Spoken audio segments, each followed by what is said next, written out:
Assalamu alaikum, ladies and gentlemen. This is me, Captain Fahad, and back with another very important video. First of all, I would like to give condolence to the people who lost their life in the flight PK-8303.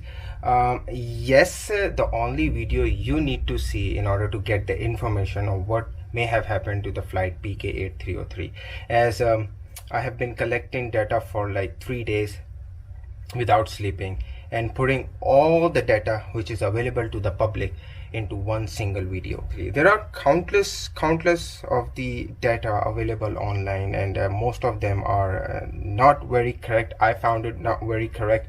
Coming from a aviator background as well, I believe the package which I have made, which consists of 30 minutes long video, it's full of information. First of all, it has the visual, it has the audio, it has everything frame by frame.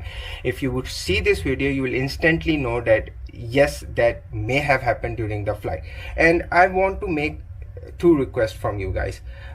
First of all is that the package which I have made for you is totally based upon my judgments. Okay, is totally based upon my assumptions which I put into the perspective into this matter, and there is no authenticity of whatsoever. This is not a final report. I must say again, the final report is not my responsibility. Is the authorities' responsibility, which includes Pakistan Civil Aviation Authority, PIA itself, Airbus, or National Transportation Safety Board.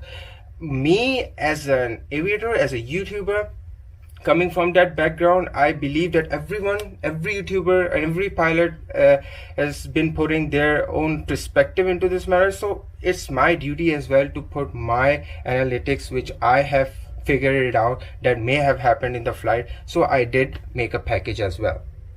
And yes, the second request would be is that to those YouTubers, definitely they're going to see the video as well. So I did take some of the videos from the other YouTube channel, just their animations. So I would request from them that do not give any strike. Although my YouTube channel is not monetized, but still I would request other YouTubers to please do not strike this video. Is just because I didn't have enough time to make the animations. So I did take some of the materials which was available into the YouTube, and I did take that and put that into the video. We all are one nation, and I believe that information is the important key factor. I don't know when the report would come, but the data which I have collected, I believe that may be the cause. So in this video, I'm not going to take much of your time, but in this video you'll know the possibility that may have happened during the flight PK-8303. Second of all, a lot of people have been asking me why it crashed at the Malik, at the densely populated area, rather than landing onto the runway. I have figured out that as well. And the third would be that the possibilities that what I believe the pilot could have done to save the aircraft. So let's jump into the video and see what it's all about. And yeah, most important, watch the video 2 or 3 times if you do not understand, because this is very technical. I tried my best to make you understand with visuals and everything, but yeah, for non-technical it's going to be hard. So I would urge you to, if you do not understand, repeat that again, and you will get it, inshallah ta'ala. So let's start the video. Alright, so the path was from Lahore to Karachi, and the aircraft was A320 Alpha Papa Bravo Lima Delta, and there were 99 passengers and 8 crew members. The aircraft was 15 years and 9 months old and was a leased aircraft operated by Pakistan International Airlines. So the aircraft was flying perfectly fine from Lahore to Karachi. There are actually 5 phases of flight, which includes takeoff, climb, cruise, descent, and approach. Everything was perfectly normal. The aircraft had no technical issue. If there was any technical issue, the pilot must have aware the ATC controller, or if the fuel was contaminated. The aircraft at the takeoff roll has the highest RPM, highest spool off, highest climb ratio. So at that point, the engines must have been flamed out or would have the engine surge or vibration to it, but there was no problem whatsoever on the aircraft until the final approach. Okay, so now let's look it up at the final moment of the approach, because this is where the things got worse. Okay, first of all, the disclaimer is that this is based on my assumptions and my perspective. There is no solid evidence of whatsoever. This is just me telling you about what may have been happened during the approach and the second approach. So this is just my assumptions. So do not take this as seriously as and I do not take any of the responsibilities or anything. This is just me telling you that what I think about it.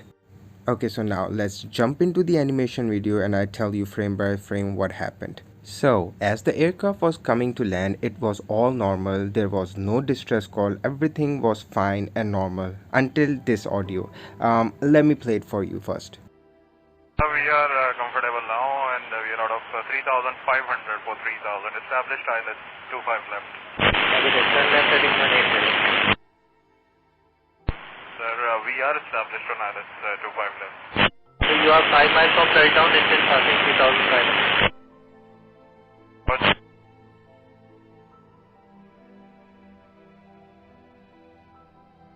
Pakistan 8303 clear line 25 left. Roger, Pakistan 8303. So, did you get it? Let me play that again. Notice the bell or chimes occurring in the cockpit, that ding ding ding ding ding. Listen to it again, and I'm playing that for you right now. Roger, Pakistan 8303. Roger, Pakistan 8303. So I did some investigation because I was really curious about what that master caution chime was. Again, the chime could be of anything, but most probably in this scenario, as aircraft landed into its engine, so we can assume that the master chime was unsuccessful landing gear extension warning. Let me play a clip extracted from a YouTuber named Captain Joe, which he explained in his simulation video. So let's imagine you were on approach and just extended the landing gear and this happens. The ECAM is requesting us to perform the landing gravity gear extension checklist. So at this point, two things may have occurred, and this is just my assumptions, that the pilot was maybe in a doubt that their aircraft wheels are extended and it is just a false warning, and they continued with the landing. On the second possibility, maybe that a pilot may have forgotten to lower the gears, but this is very rare amongst the Airbus pilots, as the computers of Airbus are very powerful. There is a system called GPWS, which is a ground proximity warning system, where if an aircraft is in landing configuration, as it was in flaps down, and the aircraft was very slow and it was established on ILS for runway 25 left and traveling about like 3.5 glide path, then upon reaching at certain height, the GPWS would give warning chimes and possibly the verbal warnings that a pilot with the right mindset would never ever disagree that. So judging by the audio clip, I would say he did lower the landing gear, but the landing gear may not have come out and the pilot may have gone into a deception that it is just a false warning and continued their approach. Or maybe, just maybe, the landing gear did come out but was not locked in their respective position, and upon touchdown, the landing gear retracted, causing aircraft to land on its engine. There are countless incidents out there, which you can see some in these footages which I gathered for you guys. You can see that upon touchdown, either the landing gear retracted due to not properly locked or by the excessive hard landing itself. Another possible theory would be is that, and most officials are onto this theory rather than the other, that the aircraft was too high passing from the Sabine intersection. Let's make it more interactive. Let's look into the recording and go frame by frame, and bear with me over this please, cause it is a bit complicated, but I'll try my best to explain. We are comfortable now and we are out of 3,500 for 3,000. Established ILS 25 left. Well, as per the data release officially up to now, it is very evident that the pilots were coming above the approved procedure for speed and height. The voice communication between pilots and ATC controller also revealed that controller instructed the pilot to turn left heading 180 as he believed the aircraft was way above the recommended height and its speed was too high for landing. Upon saying turn right heading 180 means controller felt like they were very high, that they should circle, make a turn and come back again for a landing, but pilot insisted that they are comfortable So we are comfortable now. and established on ILS for runway 25 left. Sir, we are established on ILS 25 left. So you are 5 miles from touchdown, engine passing 3,500. What? And then the ATC controller said that you are 5 miles from touchdown. According to my perspective, the aircraft should be at 1500 feet if you are on a 3-degree glide path to the runway. So as per the chart courtesy by flight radar, you can see that the aircraft started to descend steeply after 10,000 feet, and maybe, just maybe, the master chime which I talked earlier Roger, Pakistan 830. was the aircraft coming too steep that its airspeed increases and the flight computer did not allow the landing gear to come down. As you can see from the manuals of PIA training center where I studied, and thanks to my friend Yasir who provided me with such material, it's written in case of landing gear not down, the oral warning sound and the master warn comes up, and here it says if the speed is below 260 knots then the landing gear is operational. Above that, the hydraulic circuit to the landing gear is depressurized and it won't go off. And according to this chart, particularly the Airbus VLE, which is the maximum speed an aircraft can fly with his landing gear extended, which is 280 knots, and VLO, which is the maximum speed at which the landing gear may be extended, there is 250 knots. So anything above 250 and you lower the gear of the aircraft, the gear may not come out or the aircraft computer would give master warning as you heard in the audio. Roger, Pakistan 830. So now let's recap. So we know the aircraft was higher than normal, around 3,500 feet, within the distance of 5 nautical miles where he should have been around 1,500 feet. Well, now we did talk about the possibilities before in this video that the aircraft landed without a landing gear. That was one possibility. Now let's assume that somehow pilots did extend the landing gear where he may have managed to control the speed and eventually in turns lower the landing gear. As we can see, seconds before the crash, the landing gears were extended. So we can assume the landing gears were extending and operational and free from technical issue. Let's continue the video and see what may have happened further down when the aircraft coming near the runway to land. 8303 clear land 25 left. Roger, Pakistan 830. So the aircraft was given permission to land, and as per the runway inspection report, both engines did touch down. The first hit was with the left engine at 4,500 feet down the runway, and second, both engine touches down at 5,500 feet down the runway, and the thicker ones comes from 6,000 to 7,000 feet down the runway. If we look at the runway diagram of Karachi airport, then runway 25 left is around 11,155 feet long. Here the yellow line is a delta intersection and the building is a reference point, and halfway down the runway you can see in the video the scrape marks first appears at 4,500 feet, means the aircraft was very high in altitude while coming down and consumes most of the runway and may have passed the TDLZ, which is the touchdown landing zone, and then it hits down on its engine.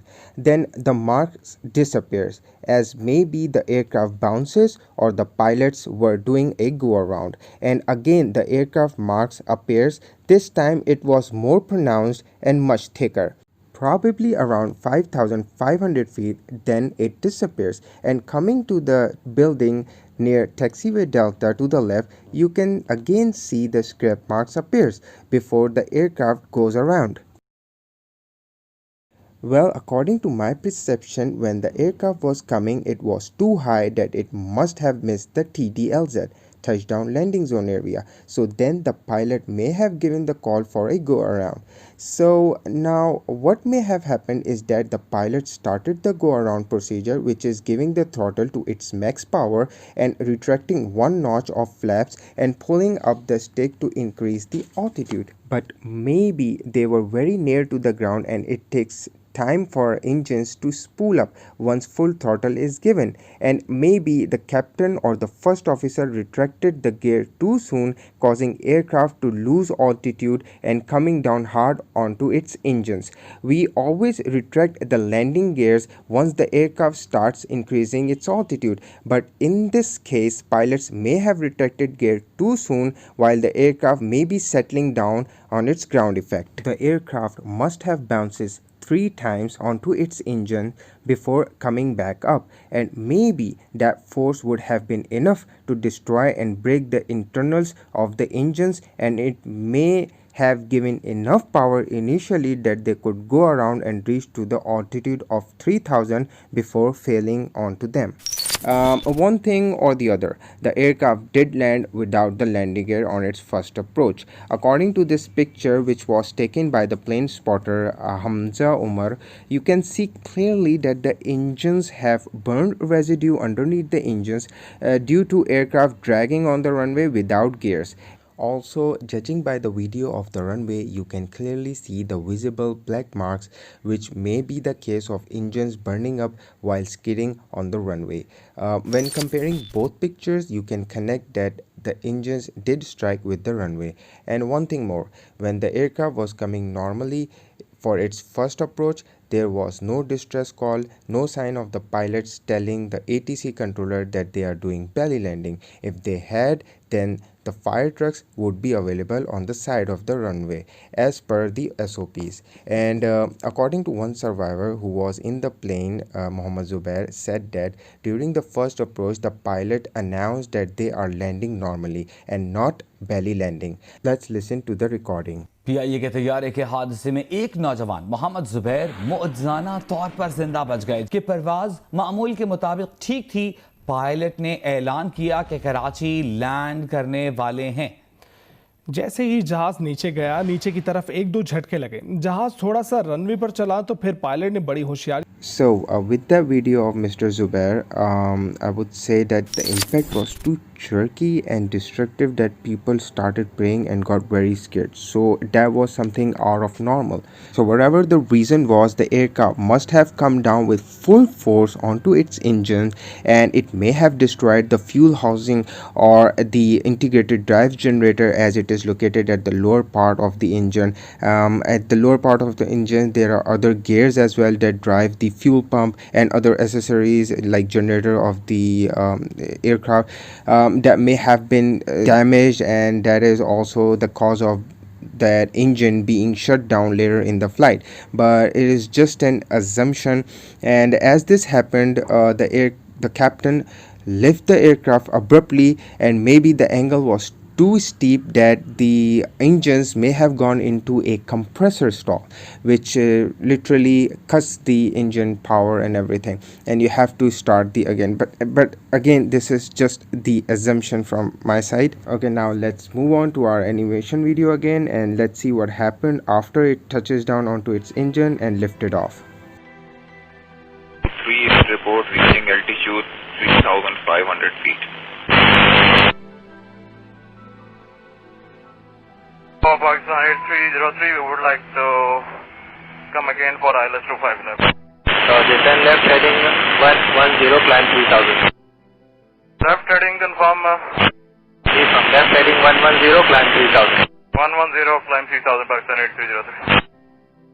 So now if we look at the picture again, you'll see that the ram air turbine is popped out. It is a small mechanical wind power turbine that spins with the forward movement of the aircraft and generate enough electricity to power up the hydraulics and primary instruments of the aircraft so that the pilot can maneuver the aircraft. So in this picture, the ram is activated either automatically due to the loss of engines and their generators or by the pilots themselves. And you can also see the trail of smokes out of the aircraft engines, maybe just maybe due to the aircraft skidding on the runway for too long. That friction causes heat up to a point where smoke comes out, or maybe the internal of the engines are damaged and burning up, causing fire. We never know what happened. 8303, you are jumping altitude 2000. Sir, we have just give me 2000. So maintain 2000. So at this point the pilot must be struggling to keep the aircraft level because there is low, less, or maybe no engine power.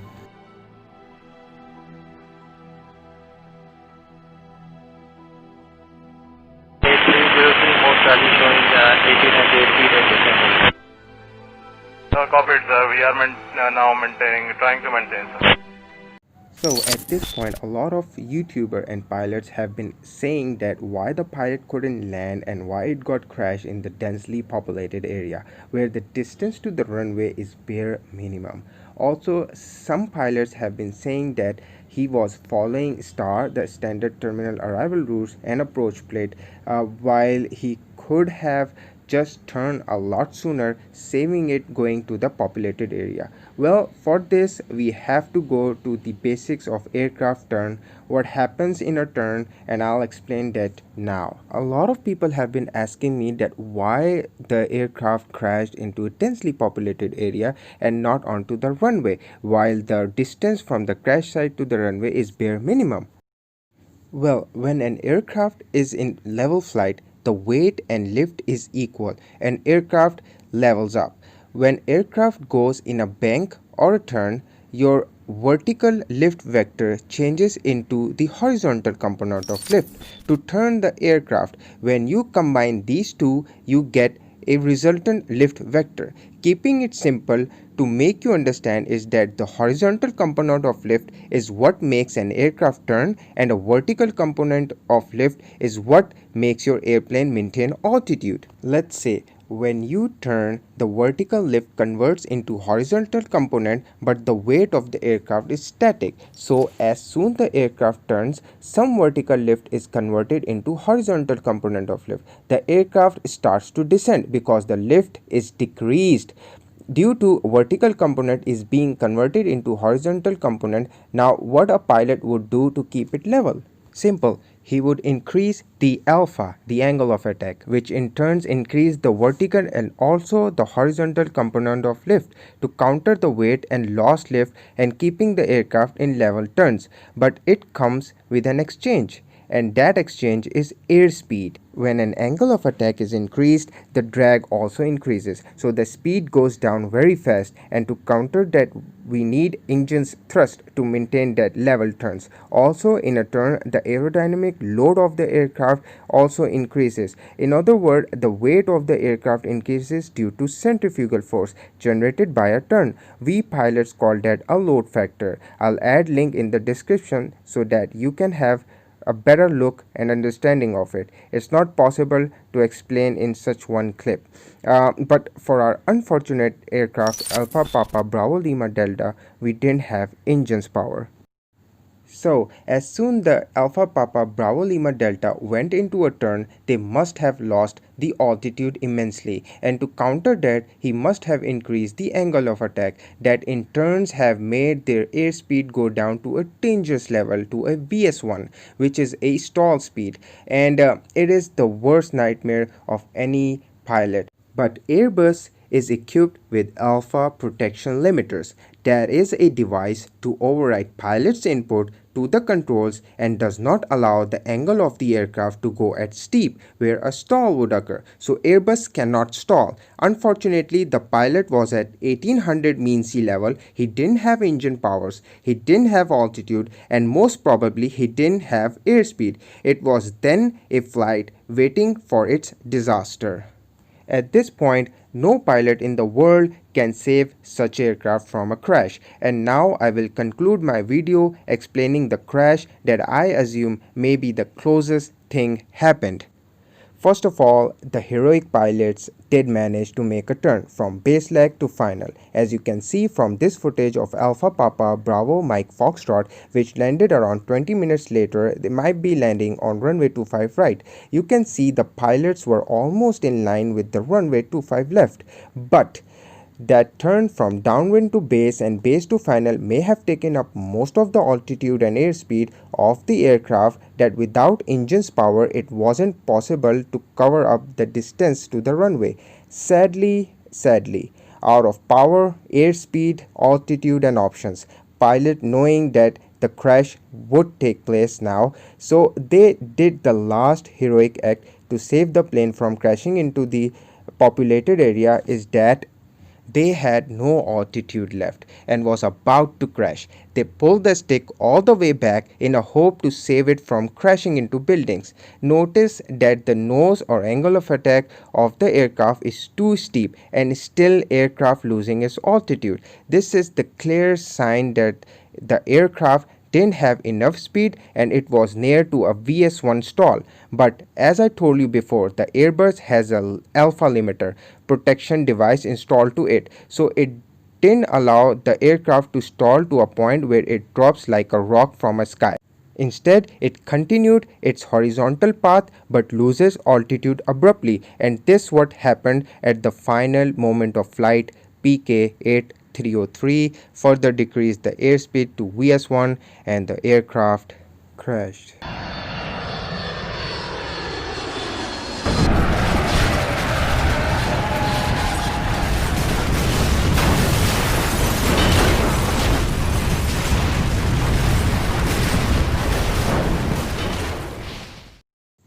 Okay, so my thoughts on this is that let's put all the things together. When aircraft was coming to land, it did have some issue, as can be heard from the master chime. I can't say what that was, but most probably be the landing gear extension issue. Either they didn't extend or they did extend but they didn't lock, or maybe the speed was too high that the flight computer didn't allow it to open. But whatever it was, there is a procedure. When landing and doing ILS approaches, there are marker beacons in the cockpit, outer, middle and inner. As soon the aircraft touches the inner or a decision height and altitude, the pilot have to make a decision that he would continue the landing or he would go around. If a pilot is not sure whether he would land or not till decision height, he has to take a decision of going around or landing. I believe that if a point was not sure about his landing gears, whether it was out or locked or not, whatever it was, he should and must have gone around and took the aircraft to a holding pattern and went through the manual of what may be the possibilities or how to lower the landing gears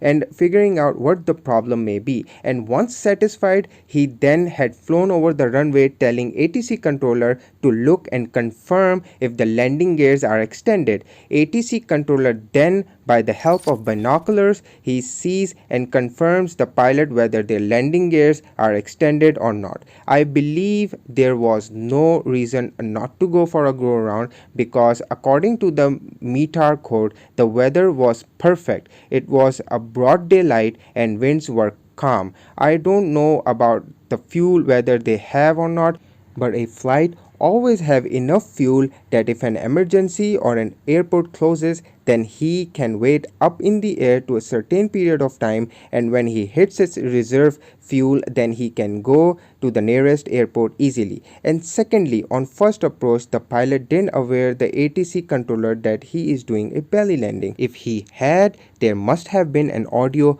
Plus, there would be fire trucks on the side of the runway, where upon landing, the fire trucks follow the aircraft so that upon reaching to a complete stop, if there is any possible fire, that can be extinguished instantly. Nothing was there, as according to the survivor interview, it can be assumed that there was no announcement in the cabin that they are belly landing. Otherwise, the crew may have prepared the passenger for that. Let's finish the video with this final puzzle where most people and pilots are bragging about. Is that let's listen to the audio first.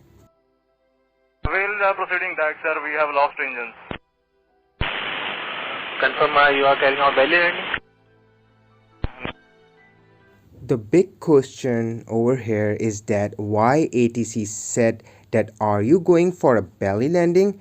It seems that there could be only one reason what I can think of.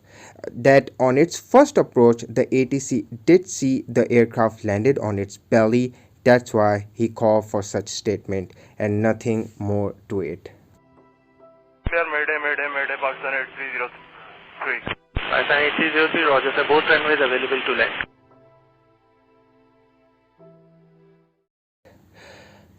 So, all in all, I don't want to jump into any final verdict that what happens and what was it and whose fault is that, cause I don't know, and that's not my job. I leave all the decision to PIA, Pakistan Civil Aviation Authority, Airbus and National Transportation Safety Board, as they have the official data.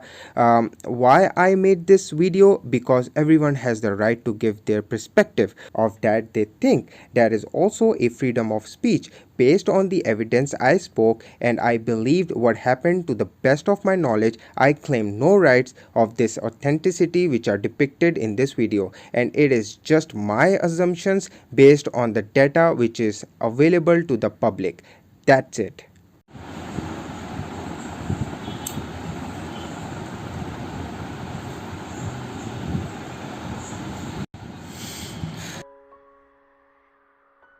Aircraft is a complex machine. That's why a pilot has to go through a series of licensing and hours to become a pilot, and more so, a lot more than that, to become a captain. You and I cannot judge what he was going through. At that time, he has the sole responsibility of his life, the life on board, and the life beneath him, and the airline reputation that he carries on his shoulder. He risks his life, family, every single day while we as a passenger fly and safely reaches to their destination. For pilots, it's round the clock in their cockpit over and over again. We pilots and engineering personnel all work hard to ensure the safety of the passengers. I couldn't sleep for 3 days and have been collecting data and making video. Why? Why? Just to find the answer. Whenever we talk about a pilot who has been killed in a flying accident, we should all keep one thing in mind. He called upon the sum of all his knowledge and made a judgment. He believed in it so strongly that he knowingly bet his life on it. That his judgment was faulty is a tragedy, not stupidity. Every instructor, every supervisor, and contemporary whoever spoke to him had an opportunity to influence his judgment. So, a little bit of all of us goes with every pilot we lose. I salute to Sajjad Gul for taking wise decisions and actions. We do not know what he was going through, but he is a heroic pilot in my eyes.